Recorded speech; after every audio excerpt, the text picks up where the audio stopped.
Welcome everyone. Welcome everyone. Welcome everyone to another Ref Brandon and the Todd family YouTube video.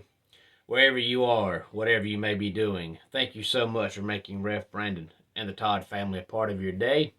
We always greatly appreciate it.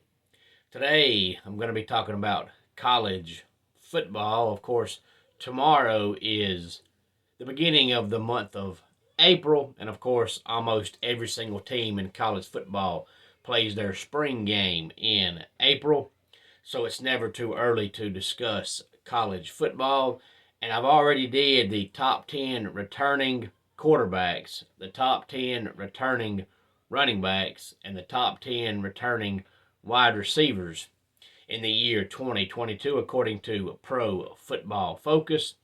So today I'm going to talk about the top 10 returning interior defensive linemen according to Pro Football Focus. And the reason why I picked defensive linemen to discuss is because according to most people, they say football is won in the trenches, or as they call it in the world of college football, the big uglies up front. You have to be able to block for your quarterback and put pressure on the other team's quarterback. So today we're going to discuss top 10 returning interior defensive linemen. Number 1 is Jalen Carter of Georgia. Number 2, Brian Bresee at Clemson. Number 3 is Kalijah Cansey at Pittsburgh.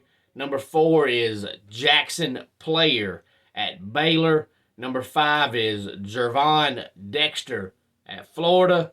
Number 6 is Jacob Slade at Michigan State. Number 7 is Brandon Dorlus at Oregon. Number 8, Jalen Redmond at Oklahoma. Number 9 is Jaquelin Roy of LSU. And number 10 is Colby Wooden at Auburn. And again, this is the top 10 returning interior defensive linemen according to Pro Football Focus.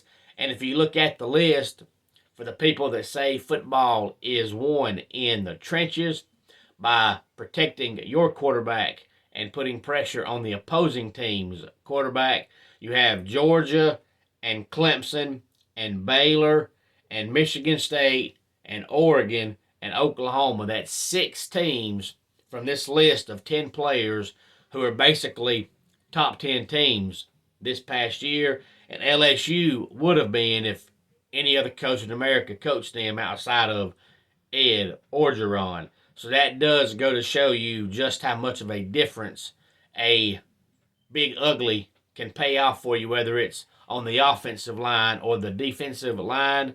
Again, any thoughts on this, please feel free to let me know. And on a side note, just out of curiosity, I want to know if anybody out there has watched the World Slap Fighting Championship. And the reason why I'm asking is because I watched about 2 hours of it last night. I find myself mesmerized, and I would have never in a million years thought that I would be so intrigued and so entertained by something like that, but I am. So if you've watched the World Slap Fighting Championship and you like it, please feel free to let me know. If you have not watched it, please feel free to let me know. It's one of those things where you don't think you like it, but then when you start watching it, you just get glued to the TV. Kind of like I was when I first watched curling years and years and years ago. When I saw highlights of curling, I thought, this is the dumbest thing ever.